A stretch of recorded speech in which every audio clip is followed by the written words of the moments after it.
జై శ్రీమన్నారాయణ. ప్రియ భగవద్బంధువులరా, దుర్లభో మానుషో దేహ అని శాస్త్రం చెప్తోంది. మానవ దేహం రావటం చాలా దుర్లభమని. అలా దుర్లభమైన దేహం లభించినప్పుడు మనిషి ఎంత జాగ్రత్తగా ఉండాలి, దీన్ని ఎంత బాగా వాడుకోవాలి. అసలు దేహం దేనికి భగవంతుడు మనకి ఇస్తున్నాడు? ఎంతో గొప్ప సుకృతం ఉంటే తప్ప రాదని అంటారే. అలాంటి మానవ దేహాన్ని అల్పమైనటువంటి కోరికల కోసం దీన్ని దుర్వినియోగం చేసుకోవచ్చునా? సహజంగా మనిషి లక్ష్యం ఏమిటి? భగవంతుడు ఎందుకు ఈ దేహాలు మనకి ఇచ్చాడు?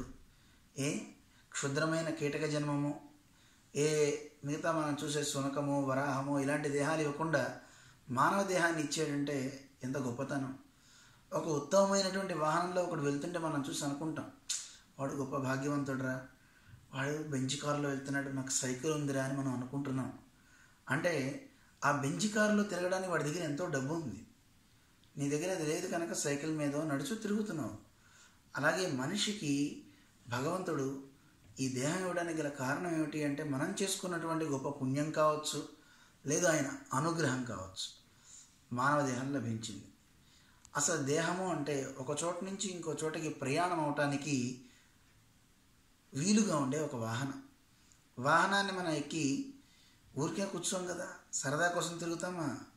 లక్ష్య సాధన కోసం మనం ఆ వాహనాన్ని ఏర్పాటు చేసుకుంటాం. లక్ష్యము అంటే స్కూల్కి వెళ్ళాలి, ఇక్కడి నుంచి కారులోనో బస్సులోనో వెళ్తాం. అలాగే ఇంటికి రావాలి, ఏదో వాహనం తీసుకుని వెళ్తూ ఉంటాం మనిషి యోగ్యతను బట్టి. అలాగే భగవంతుడు మనకి దేహం ఇచ్చిన కారణం మనం వెళ్ళాల్సిన గమ్యం ఏదో ఉంది. ఆ గమ్యాన్ని మనం ఆలోచిస్తున్నామా అనిపిస్తూ ఉంటుంది ఒక్కోసారి.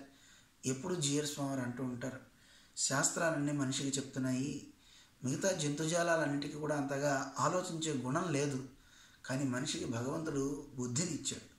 బుద్ధి ఎందుకు అంటే వివేచన చేస్తుంది, యుక్తాయుక్త విచక్షణ అని.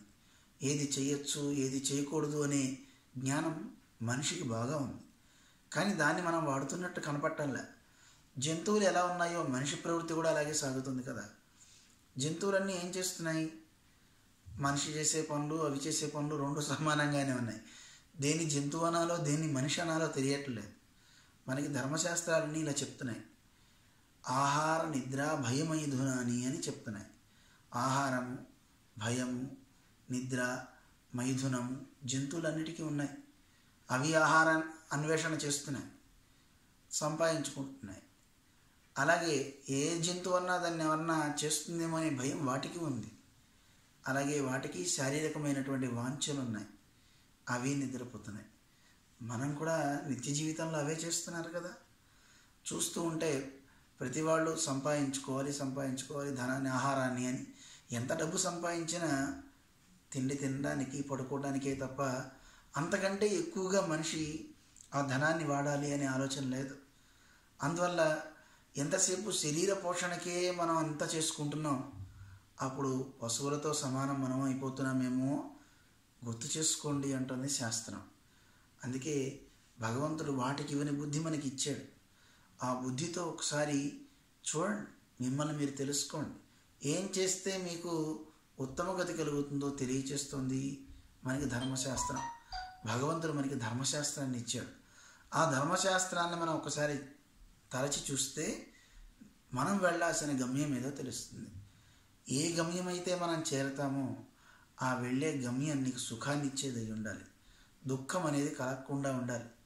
అలాంటి గొప్ప స్థానం ఏదో దాన్ని తెలియచేస్తున్నాయి మన శాస్త్రాలన్నీ. అటువంటి గమ్యం సుఖంగా నీ ప్రయాణం సాగడానికి అనువుగా చేసేటటువంటి ఒక గొప్ప సహాయాన్ని, శక్తిని ఇచ్చేది శ్రీ విష్ణు సహస్రనామ స్తోత్రం. శ్రీ విష్ణు సహస్రనామ స్తోత్రాన్ని మనం చదువుకుంటే మనం వెళ్ళే గమ్యం చక్కగా చేరగలుగుతాం. వాహనానికి ఆయిల్ ఎలాగో అంటే ఫ్యూయల్ ఎలాగో మనిషి దేహానికి ఆహారంతో పాటు మంత్రబలం కూడా అంత అవసరం. అలాంటి ఉత్తమోత్తమైనటువంటి సహస్రనామ స్తోత్ర వైభవాన్ని మనం తెలుసుకుంటే మనకి మంచి బలం కలుగుతుంది, మన గమ్యం సుఖంగా సాగుతుంది. దాన్ని పరాశర భట్టర్ అనే మహానుభావులు వ్యాఖ్యానం చేశారు భగవద్గుణ దర్పణం అనే పేరుతో. ఆ దర్పణంలో ఒక్కసారి తొంగి చూద్దాం, అందులో ఉండే రహస్యాన్ని ఆస్వాదిద్దాం. జై శ్రీమన్నారాయణ.